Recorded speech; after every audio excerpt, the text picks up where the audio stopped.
الدین الخالص. الحمد لله كفى وسلام على عباده الذين اصطفى أما بعد فأعوذ بالله من الشيطان الرجيم بسم الله الرحمن الرحيم وما أرسلناك إلا كافة للناس بشيرا ونذيرا وقال تعالى في موضع آخر إنا أرسلناك بالحق بشيرا ونذيرا وقال رسول الله صلى الله عليه وسلم كان النبي يبعث إلى قومه خاصة وبعثت إلى الناس عامة وقال عليه الصلاة والتسليم لا يسمع بي رجل من هذه الأمة يهودي ولا نصراني ثم لا يؤمن بي إلا دخل النار او كما قال علیہ الصلاۃ والتسلیم. معزز حاضرین مجلس،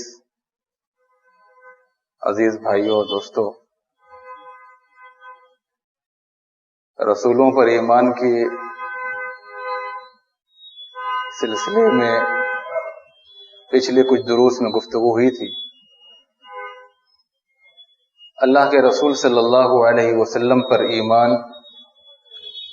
آپ صلی اللہ علیہ وسلم کی رسالت کی شہادت اور گواہی دینا، دل و زبان سے آپ صلی اللہ علیہ وسلم کو اپنا رسول اور آخری رسول ماننا، یہ بھی اسی کڑی کا ایک حصہ ہے. رسولوں پر ایمان کے ضمن میں یہ بات بھی شامل ہے کہ محمد صلی اللہ علیہ وسلم پر نہ صرف یہ کہ ایمان لایا جائے اور آپ صلی اللہ علیہ وسلم کے آخری رسول ہونے کی شہادت دی جائے، بلکہ اس کے علاوہ بھی بہت سارے آپ صلی اللہ علیہ وسلم پر، آپ صلی اللہ علیہ وسلم سے متعلق امت پر حقوق ہیں، جو حقوق اگر ادا نہ کیے جائیں تو انسان صحیح معنی میں مسلمان نہیں ہو سکتا، یعنی اس کا ایمان اس کے لیے نفع بخش نہیں ہو سکتا. اور اللہ کے رسول صلی اللہ علیہ وسلم کی رسالت کے تعلق سے ایک بات یہ معلوم ہونی چاہیے کہ آپ صلی اللہ علیہ وسلم کی رسالت عام ہے، اور دوسری چیز یہ معلوم ہونی چاہیے کہ آپ صلی اللہ علیہ وسلم آخری رسول ہیں، خاتم النبیین ہیں. آپ کے بعد کوئی رسول اور نبی بنا کر نہیں بھیجا جانے والا. ایسی بات کو اللہ رب العالمین نے قرآن مجید میں مختلف پیرائے میں، مختلف انداز بیان میں اس کو واضح فرمایا ہے. انا ارسلناک بالحق بشیرا ونذیرا، ہم نے آپ کو حق کے ساتھ، سچائی کے ساتھ خوشخبری سنانے والا اور ڈرانے والا بھیجا ہے بنا کر. اسی طرح اللہ رب العالمین نے ایک مقام پر فرمایا محمد الرسول اللہ، محمد صلی اللہ علیہ وسلم اللہ کے رسول ہیں. ایک مقام پر اللہ رب العالمین نے فرمایا کہ ما کان محمد ابا احد من رجالکم ولکن رسول اللہ وخاتم النبیین. تو آپ صلی اللہ علیہ وسلم کو نہ صرف یہ کہ رسول ماننا بلکہ آخری رسول ماننا. رسالت آپ پر ختم ہو جاتی ہے، آپ خاتم النبیین، ختم نبوت کا بھی عقیدہ ساتھ ساتھ. تو یہ اللہ کے نبی صلی اللہ علیہ وسلم کی رسالت کی شہادت کا تقاضا ہے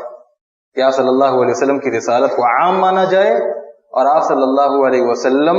پر ختم نبوت ہو جاتی ہے، اس کا بھی اقرار اور اس کا بھی اظہار کیا جائے. آپ صلی اللہ علیہ وسلم کی رسالت کی شہادت کا تقاضا کیا ہے؟ تقاضا یعنی ہم نے اقرار کر لیا، دل سے زبان سے ہم نے مان لیا، تسلیم کر لیا، اس کا کچھ تقاضا ہے انسان کے اوپر، اور اگر ان تقاضوں کو بروئے کار نہیں لایا جاتا تو پھر انسان کی یہ شہادت کسی معنی میں اس کے لیے فائدہ مند نہیں ہے، کسی معنی میں اس کے لیے سود مند نہیں ہے. اگر ہم اپنے والدین کے فرما بردار نہ ہوں اور والدین باحیات بھی ہوں، ہم دل سے ان کو اپنا والد بھی مانیں اور ہم دعویٰ بھی کریں کہ ہم آپ کو والد مانتے ہیں، لیکن آپ کی اپنے والدین کی اطاعت نہ کریں، اپنے والدین کے آرام و سکون کا خیال نہ رکھیں، اپنے والدین کے دکھ اور درد میں ان کا ساتھ نہ دیں، ان کی عزت و احترام نہ کریں،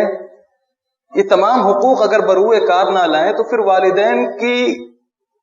اس یعنی دعوے کا، اطاعت کے دعوے کا کیا معنی؟ والد بھی مانتے ہیں، اطاعت بھی نہیں کرتے. تو ایسے شخص کے لیے اللہ کے رسول صلی اللہ علیہ وسلم نے جو والدین کو پالے اور دعوے ہی کرتا رہے اور اطاعت نہ کرے، بد دعا فرمائی ہے، اور ایسی بد دعا فرمائی جس پر جبریل نے آمین کہی ہے. تو بڑی بدبختی کی بات. تو ذرا سوچیں کہ رسول کی اطاعت، رسول کی شہادت کا دعویٰ، رسول کی شہادت کا اظہار، رسول کی شہادت کا اقرار، رسول کی رسالت کی شہادت کا اقرار، اور اطاعت نہ ہو، اتباع نہ ہو، آپ کے احکام کی پیروی نہ ہو، آپ نے جن کاموں سے منع فرمایا ہے ان سے پرہیز، احتراز و گریز نہ ہو، آپ صلی اللہ علیہ وسلم کی اخبار کی تصدیق نہ ہو، جن باتوں کی خبریں دی ہیں، جن باتوں کے سلسلے میں مستقبل میں پیش آنے والے واقعات کے سلسلے میں بتایا ہے ان کی تصدیق نہ ہو، اور اس طریقے پر، ان چیزوں پر آپ صلی اللہ علیہ وسلم نے جن کو مشروع قرار دیا ہے اللہ کی عبادت نہ کی جائے، تو پھر اس شہادت کا کیا معنی؟ اس گواہی کا کیا معنی؟ کوئی معنی نہیں رہ جاتا. پھر انسان کے لیے سوائے نقصان و خسران اور ناکامی اور بربادی کی دنیا اور آخرت میں کچھ بھی نہیں. اسی لیے ائمہ عقیدہ نے رسول کریم صلی اللہ علیہ وسلم کی رسالت کے اظہار کے ساتھ ساتھ اس بات کو لازم قرار دیا ہے کہ تسلیم بھی کیا جائے آپ صلی اللہ علیہ وسلم کو اپنا آخری رسول، اور ساتھ ساتھ ان حقوق کو بھی سمجھا جائے جو حقوق شریعت نے واجب قرار دیے ہیں. اگر ایک مومن بحیثیت مومن ان حقوق کی رعایت کرتا ہے تو واقعی معنی میں اس کا ایمان اس کے لیے سود مند اور منفعت بخش ہے، ورنہ پھر اس کے لیے اس کا ایمان کا یہ دعویٰ بالکل باطل ہے، کوئی فائدہ نہیں. ان حقوق کو ہر مسلمان کو مستحضر رکھنا چاہیے، اپنے سامنے رکھنا چاہیے، اس لیے کہ اس کے بغیر انسان کا ایمان اپنے کمال کو نہیں پہنچ سکتا، نہ اس کے لیے نافع اور فائدہ مند ہو سکتا ہے. سب سے پہلا حق یہ ہے کہ ایمان کی شہادت کے بعد، رسول کریم صلی اللہ علیہ وسلم پر ایمان کی شہادت کے بعد، کہ آپ صلی اللہ علیہ وسلم کی محبت کی جائے. اور محبت بھی کس لیول کی ہو، قرآن نے بھی بتایا ہے اور حدیث میں بھی اس کی وضاحت موجود ہے. محبت بھی اس لیول کی ہو کہ اس لیول کی محبت مخلوق میں کسی سے نہ ہو، نہ اپنی جان سے ہو، نہ اپنے مال و اولاد سے ہو، نہ اسباب و آرائش سے ہو، اور نہ اہل و عیال سے ویسی محبت ہو، مخلوق میں کسی سے ویسی محبت نہ ہو جیسی اللہ کے رسول صلی اللہ علیہ وسلم سے محبت ہو. ساتھ ساتھ دوسرا حق یہ ہے اللہ کے رسول صلی اللہ علیہ وسلم آپ کی اتباع، اطاعت اور اقتداء دین اور دنیا ہر معاملے میں کی جائے. اور ایسا نہیں کہ کبھی کیا کبھی نہیں کیا، اول تاخیر آپ صلی اللہ علیہ وسلم کی اپنی زندگی سے جب تک ہم نے اقرار کیا ہے، جب سے ہم نے اقرار کیا اور جب تک ہم باحیات ہیں، تب تک آپ صلی اللہ علیہ وسلم کی اتباع، آپ صلی اللہ علیہ وسلم کی اطاعت، آپ صلی اللہ علیہ وسلم کی اقتداء یہ واجب ہے. آپ صلی اللہ علیہ وسلم کے حقوق میں سے ایک تیسرا حق یہ ہے کہ آپ صلی اللہ علیہ وسلم کی توقیر کی جائے، آپ صلی اللہ علیہ وسلم کا احترام کیا جائے. قرآن مجید میں کچھ لوگ اللہ کے نبی صلی اللہ علیہ وسلم کو ایسے ہی آ کر جب چاہا پکار لیا، جب چاہا جو چاہے کہہ دیا، یا ایھا الذین آمنوا لا تقولوا راعنا وقولوا انظرنا واسمعوا. اس طرح کی بہت ساری تعلیمات مسلمانوں کو دی گئی ہیں. آپ صلی اللہ علیہ وسلم کو احترام ہو، آپ کی توقیر ہو، آپ کی تعظیم ہو، محبت کا یہ تقاضا ہے، اور محبت کے ضمن میں یہ بات شامل ہے. پھر بھی اس کو الگ سے ائمہ عقیدہ نے بیان کیا کہ آپ کی تعظیم، آپ کی توقیر، آپ صلی اللہ علیہ وسلم کے احترام، تمام احترام پر اولیت اس کو حاصل ہے. اور آپ صلی اللہ علیہ وسلم کی سنت کی محبت، سنت کی محبت. عبداللہ ابن عمر رضی اللہ تعالی عنہما، ان کے بہت سارے واقعات بڑے مشہور ہیں، اور صحابہ کرام میں ان کی اتباع سنت بہت مشہور ہے. سنت سے محبت. عبداللہ ابن عمر رضی اللہ تعالی عنہما جہاں اللہ کے نبی صلی اللہ علیہ وسلم بول و براز کے لیے کھڑے ہوتے تھے یا بیٹھتے تھے، آپ صلی اللہ علیہ وسلم کی اتباع میں نہ لگی ہو پھر بھی وہاں بیٹھتے تھے. یہ صحابہ کرام کی اتباع اور آپ صلی اللہ علیہ وسلم کی سنتوں سے محبت ہے. عبداللہ ابن عمر رضی اللہ تعالی عنہما کے تمام صحابہ کرام تو آپ صلی اللہ علیہ وسلم کی سنت کی محبت ہو، اس سنت پر خود بھی عمل ہو. ایسا نہ ہو کہ محبت خوب ہو اور عمل نہ ہو، اور ایسا بھی نہ ہو کہ عمل ہو کچھ معاملات میں ہو اور کچھ معاملات میں نہ ہو. ہمارے ہاں کچھ چیزوں میں نماز میں سنن کا بڑا اہتمام کیا جاتا ہے، رفع الیدین ہو، آمین بالجہر ہو، یہ ہو وہ ہو۔ خوشی اور غمی کے موقع پر سنت کا وہ اہتمام نہیں ہوتا۔ شادی بیاہ کے تعلق سے، بچیوں کے وراثت کے تعلق سے، خوشی اور غمی یعنی میت پڑی تو ساری سنتوں کا جنازہ نکل جاتا ہے، طرح طرح کے خرافات، طرح طرح کے رسم و رواج، طرح طرح کی برائیاں، اغیار کی تقلید، کیا کیا خرابیاں نہیں۔ آپ صلی اللہ علیہ وسلم کی سنت کی محبت ہو، اس سنت کے پر عمل ہو، اسی کے مطابق عمل ہو، اس سنت کی دعوت بھی ہو، اس سنت کی دعوت بھی ہو، اور اسی سنت سے آپ صلی اللہ علیہ وسلم کے فیصلہ لینے پر راضی بھی ہوں۔ ان چاروں باتوں کے ائمہ عقیدہ نے صراحت کی ہے کہ نہ صرف یہ کہ اس سے محبت ہو بلکہ اس پر عمل بھی ہو، اس کی دعوت بھی دی جائے اور اس سے فیصلہ لینے پر راضی بھی ہو۔ افسوس کی بات ہے کہ آج وہ جماعت جو اپنی نسبت قرآن و حدیث کی طرف کرتی، اس کی یہاں بے شمار بدعات و خرافات و رسم و رواج اور بے شمار اغیار کی خرابیاں، ان کے طریقے اور ان کے نئی ایجاد شدہ رسمیں ہمارے درمیان در آئی ہیں، جس کی وجہ سے بہت سارے دینی احکام اور شریعت کے بہت سارے طریقوں کا جنازہ نکل گیا ہے۔ اور یہ اللہ کی سنت رہی ہے کہ جب خرابیاں آتی ہیں، برائیاں آتی ہیں تو اچھائیوں کا جنازہ نکلتا ہے۔ اسی لیے اللہ رب العالمین نے قرآن مجید میں اہل ایمان کی، نیک لوگوں کی صحبت اختیار کرنے اور دین کا طریقہ اختیار کرنے اور اچھے لوگوں کے ساتھ رہنے کی تلقین فرمائی ہے، اور ان لوگوں کے ساتھ جو برے کام کرتے ہیں، جو ظالم ہیں، جو اللہ اور اس کے رسول کے دشمن ہیں، ان کی طرف جھکاؤ، ان کی طرف میلان، ان کی پیروی، ان کے نقش قدم پر چلنے پر بڑی سخت وعید سنائی۔ وَلَا تَرْكَنُوا إِلَى الَّذِينَ ظَلَمُوا فَتَمَسَّكُمُ النَّارُ، تمہارا جھکاؤ ان ظالموں کی طرف ہو جو اللہ اور اس کے رسول کے دین کے باغی ہیں تو آگ تمہیں چھوئے گی۔ وَأَنِيبُوا إِلَىٰ رَبِّكُمْ وَأَسْلِمُوا لَهُ مِنْ قَبْلِ أَن يَأْتِيَكُمُ الْعَذَابُ، کہیں جہنم کی دھمکی دی گئی ہے، کہیں عذاب علیم کی دھمکی دی گئی ہے۔ تو اس سنت آپ صلی اللہ علیہ وسلم کی محبت کا تقاضا یہ، آپ کی رسالت کی شہادت اور گواہی کا تقاضا یہ ہے کہ سنت سے واقعی محبت ہو، اور اپنے حد تک اور اپنے متعلقین اور جو بھی افراد جماعت اور امت ہے ان تک دعوت کو، سنت کی دعوت کو عام کیا جائے۔ اور اسی طرح آپ صلی اللہ علیہ وسلم کی ازواج مطہرات اور آپ کے جو آل بیت اور اطہار ہیں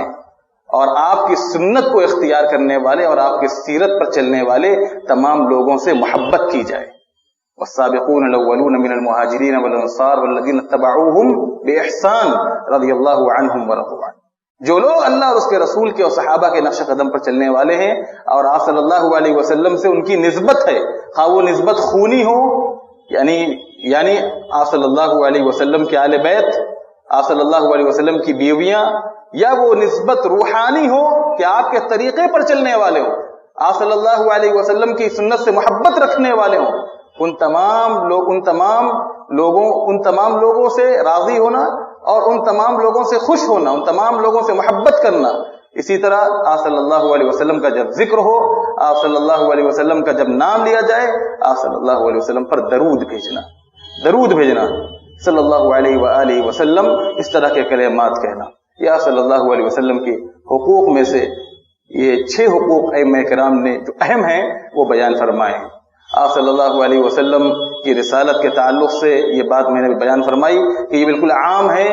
اور اب آخری نبی ہیں، اور قرآن نے بھی یہی بات کہی ہے، قُلْ يَا أَيُّهَا النَّاسُ إِنِّي رَسُولُ اللَّهِ إِلَيْكُمْ جَمِيعًا، کہہ دیجئے اللہ کے نبی صلی اللہ علیہ وسلم تمام لوگوں سے کہ میں تم سب کی طرف رسول بنا کر بھیجا گیا ہوں۔ اسی طرح فرمایا کہ إِنَّا أَرْسَلْنَاكَ بِالْحَقِّ بَشِيرًا وَنَذِيرًا وَمَا أَرْسَلْنَاكَ إِلَّا كَافَّةً لِلنَّاسِ نَذِيرًا وَبَشِيرًا، ڈرانے والا، خوشخبری سنانے والا تمام لوگوں کے لیے بنا کر بھیجا گیا ہوں۔ اور حدیث میں اللہ کے نبی صلی اللہ علیہ وسلم نے فرمایا کہ ہر نبی اپنی قوم کی طرف خاص طور پر بھیجا جاتا ہے، ہر نبی اپنی قوم کی طرف خاص طور پر بھیجا جاتا ہے، لیکن میں تمام لوگوں کی طرف نبی اور رسول بنا کر بھیجا گیا ہوں۔ اور فرمایا کہ اس امت کا کوئی شخص، خواہ وہ یہودی ہو، خواہ وہ نصرانی ہو، اگر اس کے کان میں میرا نام چلا جائے اور معلوم ہو جائے کہ محمد صلی اللہ علیہ وسلم آخری رسول ہے، اور پھر بھی ایمان نہ لائے، پھر بھی ہماری رسالت کو تسلیم نہ کرے، دین کا پیروکار نہ بنے، ایسا شخص لا يدخل النار لا يدخل الجنہ یا دخل النار فرمایا آپ نے کہ ایسا شخص جنت میں داخل نہیں ہو سکتا، اور ایسا شخص جہنم میں جائے گا، ایسا شخص جہنم میں جائے گا، جنت میں داخل نہیں ہو سکتا، الا دخل النار، وہ جہنم میں داخل ہوگا۔ اس امت سے جو اللہ کے نبی صلی اللہ علیہ وسلم نے حدیث میں فرمایا لا يسمع برجل من هذه الامه، اس امت سے امت اجابت یا امت دعوت کون مراد ہے؟ امت دعوت مراد ہے، کیونکہ آپ صلی اللہ علیہ وسلم کی دعوت تمام لوگوں کے لیے عام ہے، اور جو مومن ہے وہ امت اجابت ہے، جو کافر ہیں وہ امت دعوت ہیں، یعنی آپ صلی اللہ علیہ وسلم کی دعوت کے تمام مستحق ہیں کہ آپ صلی اللہ علیہ وسلم کو اپنا رسول مانیں، کیونکہ آپ کی دعوت قیامت تک کے لیے ہے۔ امت دعوت کا مطلب یہ ہوتا ہے کہ آپ صلی اللہ علیہ وسلم کی بعثت سے لے کر قیامت تک آنے والے انسان کے لیے آپ صلی اللہ علیہ وسلم کی رسالت کو ماننا یہ واجب ہے، اور اس کے بغیر کوئی طریقہ تسلیم نہیں کیا جائے گا، عبادت کا کوئی مذہب نہیں قبول کیا جائے گا، کوئی رسم کو عبادت کا کوئی طریقہ قبول نہیں کیا جائے گا۔ آپ صلی اللہ علیہ وسلم کی رسالت واجب ہے، یہ امت دعوت ہے۔ اور امت اجابت یعنی مسلمان جو اللہ کے نبی صلی اللہ علیہ وسلم کی دعوت کو تسلیم کر لیں اور آپ کی سنت کے مطابق زندگی گزاریں۔ اس مفہوم کے اعتبار سے مسلمانوں میں دونوں باتیں شامل ہیں، یعنی وہ امت دعوت بھی ہیں، امت اجابت بھی ہیں، اور کافر حضرات وہ صرف اور صرف امت دعوت ہیں، وہ امت اجابت نہیں ہیں۔ اللہ رب العالمین ہم تمام مسلمانوں کو نبی علیہ الصلوۃ والتسلیم کی سچی محبت، حقیقی محبت اور صلی اللہ علیہ وسلم کی مکمل اتباع کی توفیق عطا فرما۔ وآخر دعوانا الحمد للہ رب العالمین، السلام علیکم ورحمۃ اللہ وبرکاتہ۔